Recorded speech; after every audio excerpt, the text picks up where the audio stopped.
Having covered the story of Dracula, it is time to look at another pioneer of Gothic horror. Mary Shelley's Frankenstein, or the modern Prometheus, is a novel that was first published in 1818. It tells the story of a young scientist who is able to create a sapient being in what can be described as the greatest scientific discovery of that time. The ability to turn lifeless body parts into a living being could change the world forever, but this discovery becomes a battle between creator and creation when the scientist sees his creation as an abomination, a monster who seeks revenge for being thrust into a life of rejection, isolation, abandonment, and misery. The story begins with a series of 4 letters from Robert Walton to his sister back in London. Walton is the captain of a ship bound for the North Pole. The aim of this expedition is to explore the lands beyond the North Pole and to try and understand the source of its magnetism. The novel itself is set sometime in the 18th century, and so a voyage to the North Pole was extremely perilous. Walton tells his sister that he is unsure whether he will even return.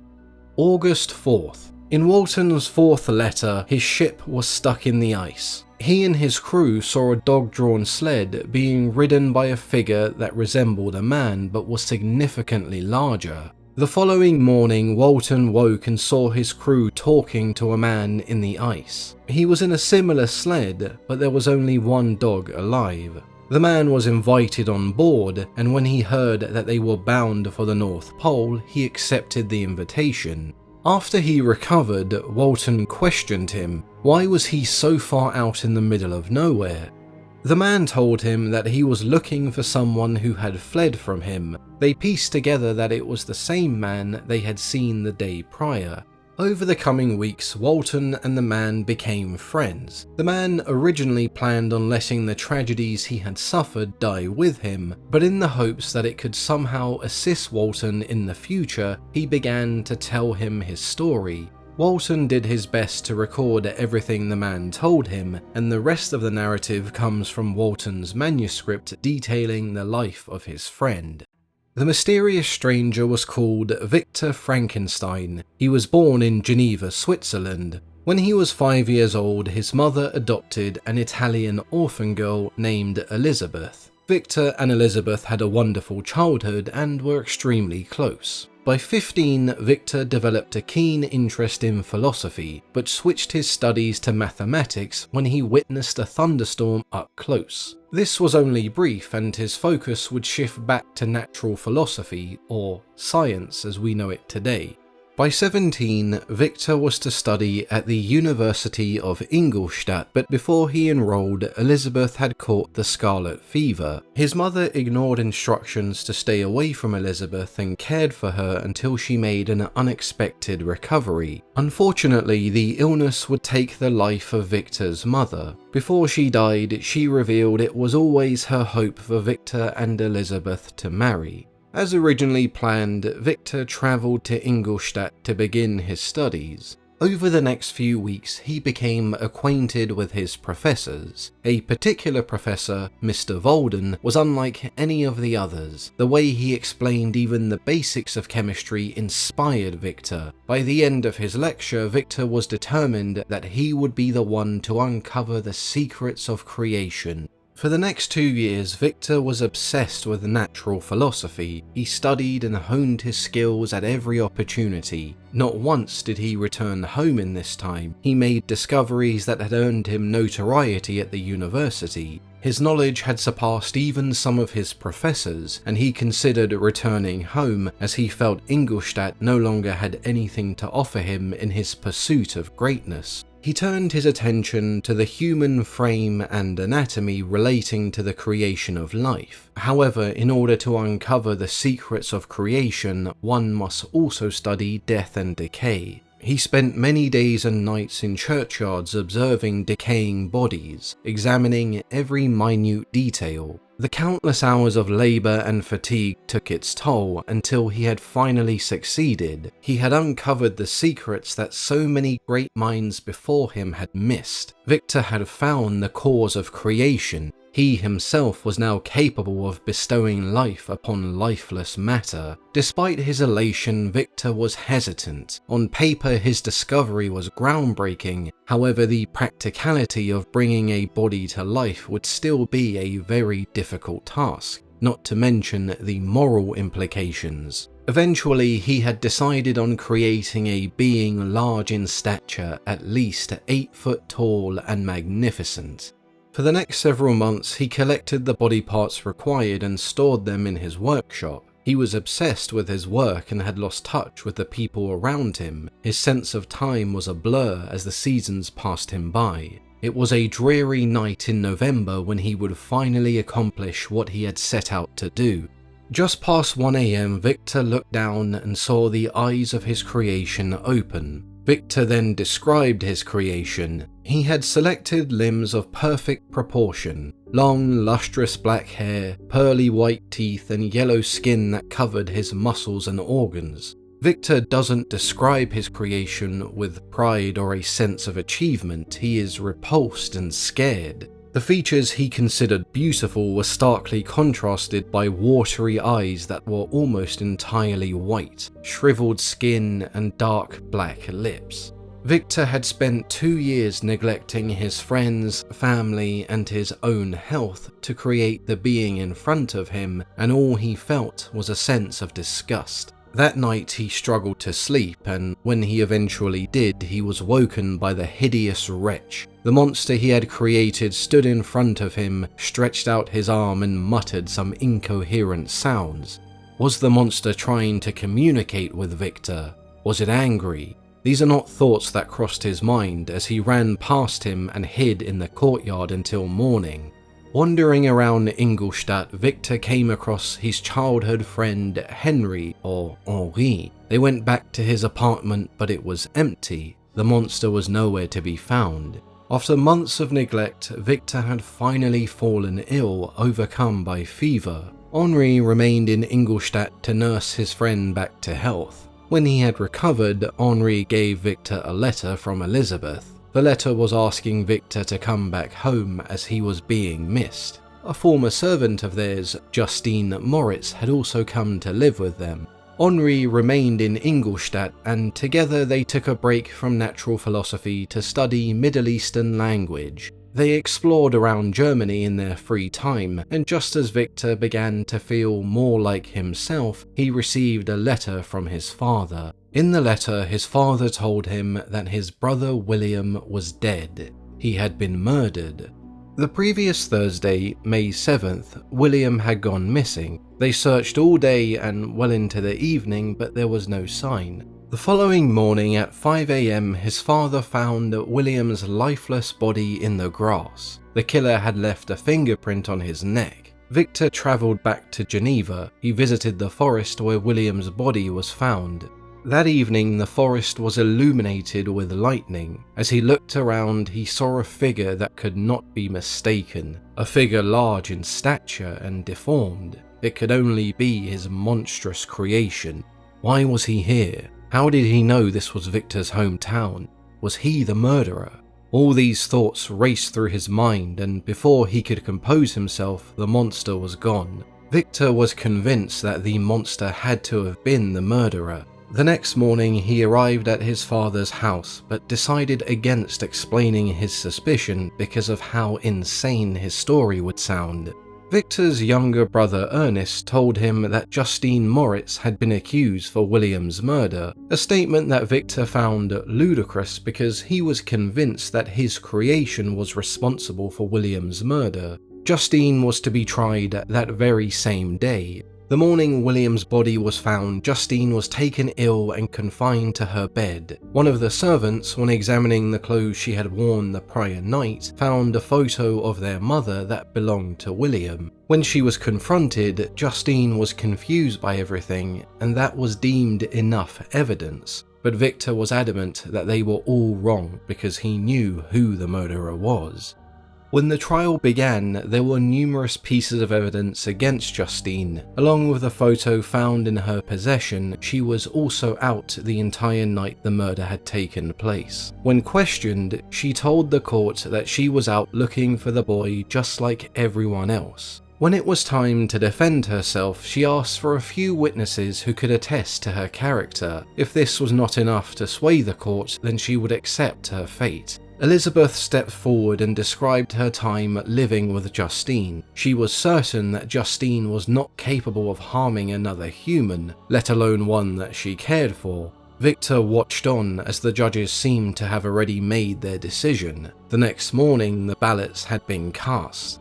They were all black. Justine was guilty and had been condemned to death. One of the judges explained that Justine had confessed to the crime, and so they had no choice. Before her execution, she requested to see Elizabeth one more time.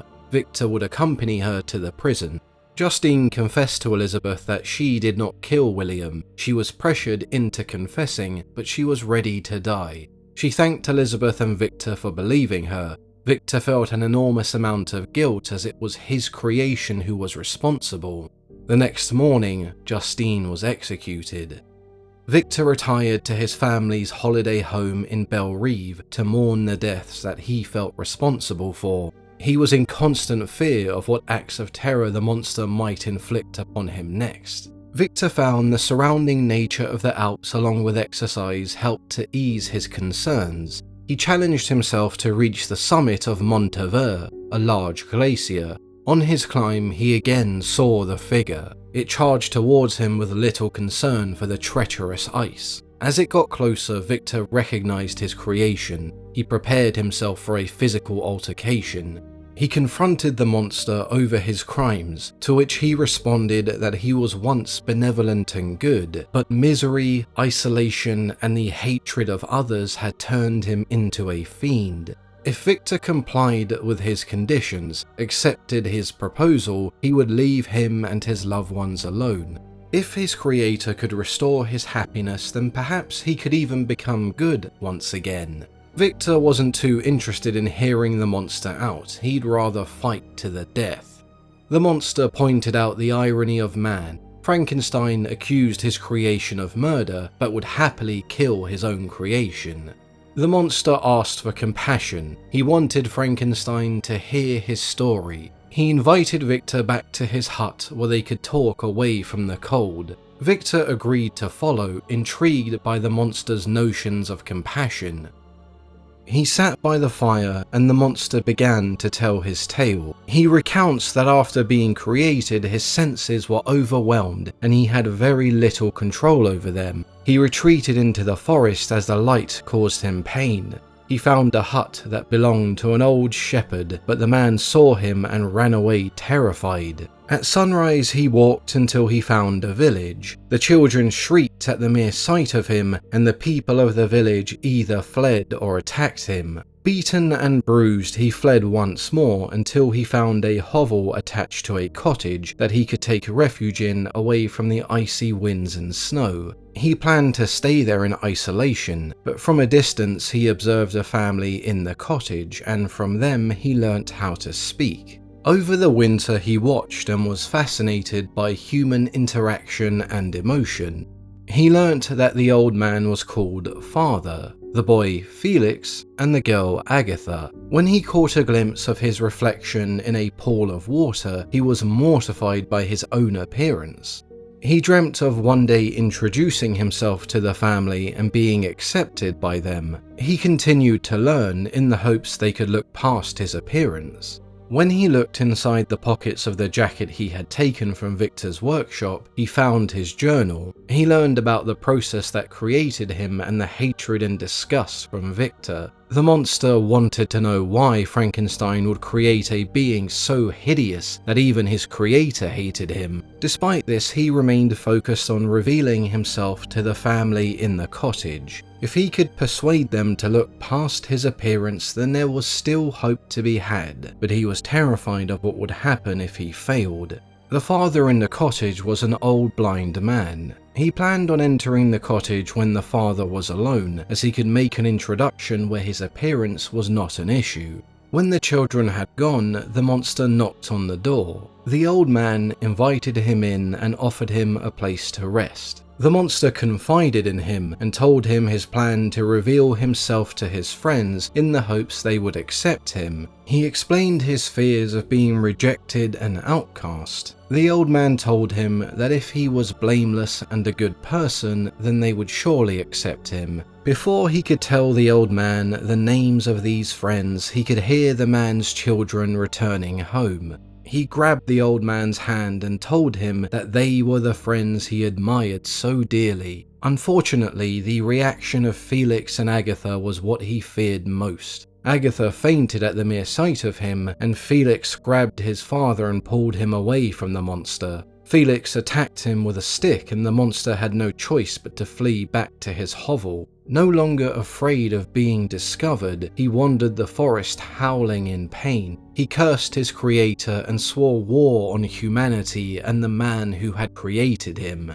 All was not lost. He remained determined to reconcile with the family in the cottage. He returned to the cottage and waited for the family to wake. Eventually, he heard Felix talking to the owner of the cottage. He was telling the landlord that they could no longer stay because the life of his father was in grave danger. The monster spent the rest of the day in a state of despair. The family were gone and he'd never see them again. He no longer felt hope, he felt only anger and revenge. He had no interest in controlling his emotions. His mind was filled with thoughts of inflicting injury and pain, causing death. He destroyed the cottage and burnt it to the ground. His attention turned solely to his creator. He knew his home was Geneva, and that's where he travelled. When he arrived, he took refuge in the fields where he could calculate his next move. He saw a young boy running through the fields. The monster thought that he could teach the boy and make a friend.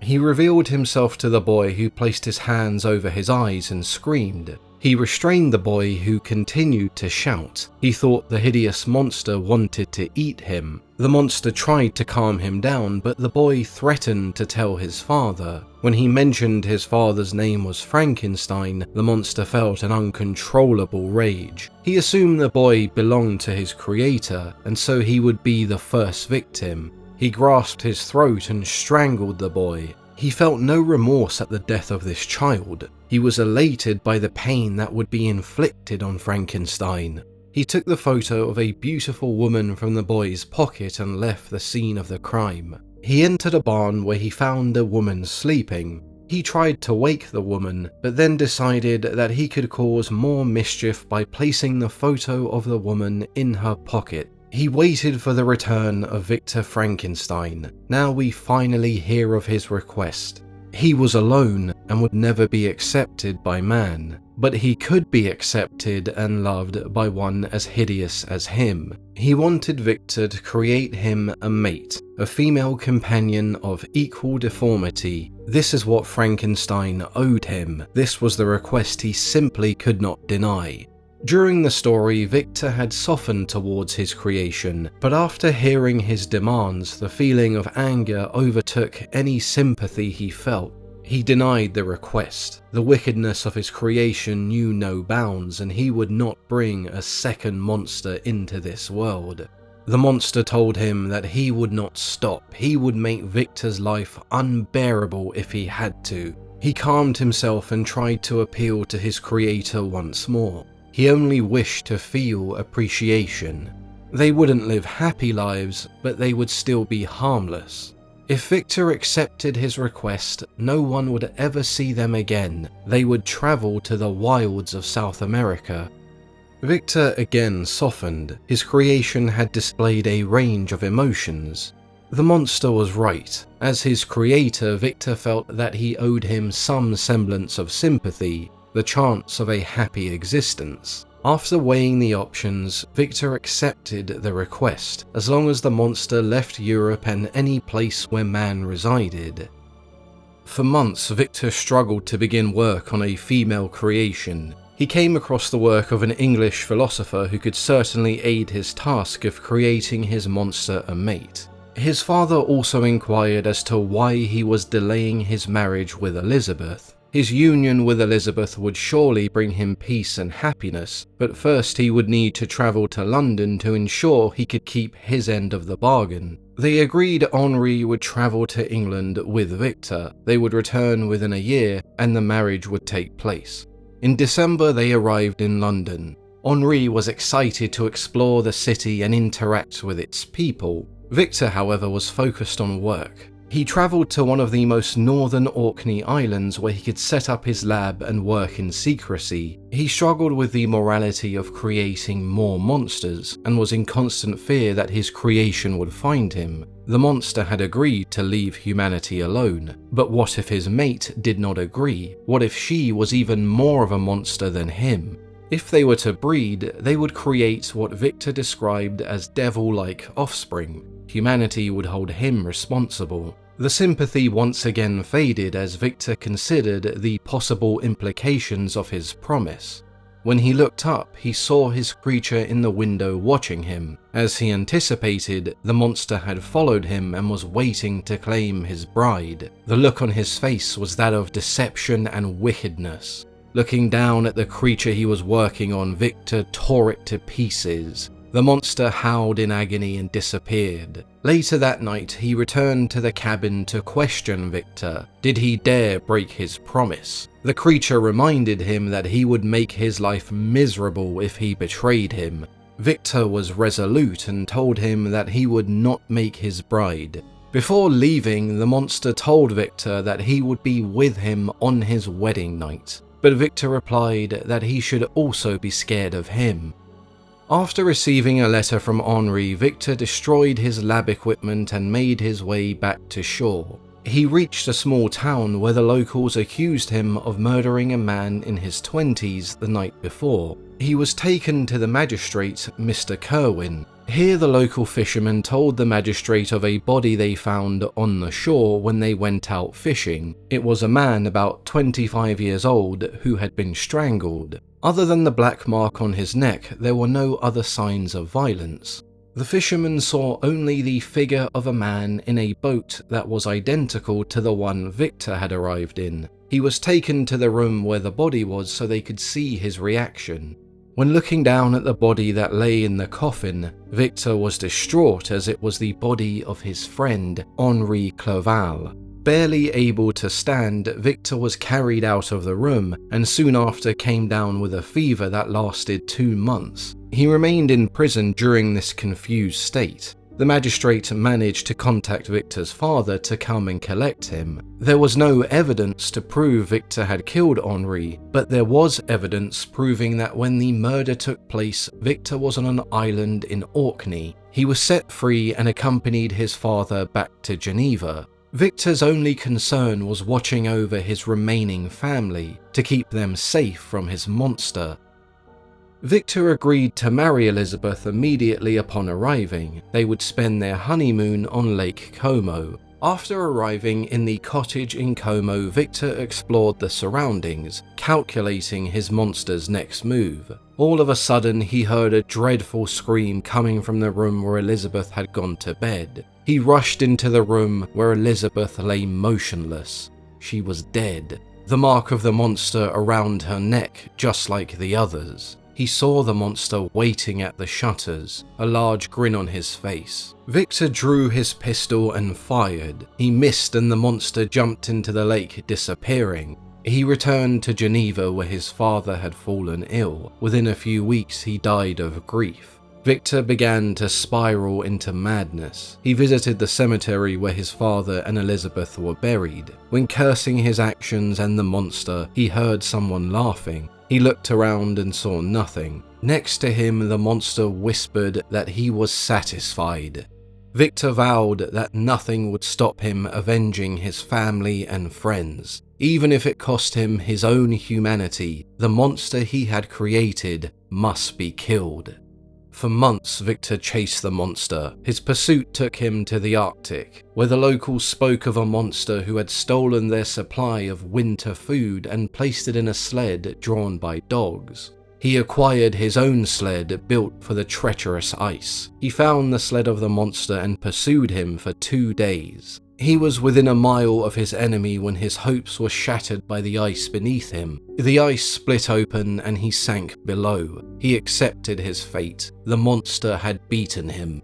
That was until he saw a vessel in the ice. Taken aboard, we return to the present day upon the ship of Robert Walton. Weak and dying, Victor pleaded with Walton to finish his mission, to kill the wretched beast he had created. The narrative now switches back to Walton's letters to his sister. The ship continued to battle the ice, and Walton feared that there would soon be a mutiny. Victor defended his friend and persuaded the crew to have faith in their captain. Walton was truly sympathetic to Victor and wanted to help him, but as soon as the ship was free from the ice, he decided to abandon their mission and return home. The crew were overjoyed by the news, but Victor had no plans to return home. He knew he had failed in his mission. In Walton's final letter, he tells his sister that Victor had died. When writing the letter, he was interrupted by noise coming from the cabin where Victor's body was being kept. He entered the cabin and saw a huge figure hung over the coffin, grieving. When he saw Walton, he ran towards the window but stopped when Walton called out to him. The monster spoke. With the death of his creator, his crimes had been consummated. His miserable existence had come to its end. He asked for forgiveness, but Victor could not answer. Walton called out the monster's hypocrisy in mourning over the man whose life he had ruined. He told Walton that he didn't have to worry. No man would have to worry about his wickedness anymore, for he was to take his life and finally feel peace. The monster jumped out of the window into the icy waters below. Walton watched on as he disappeared into the darkness.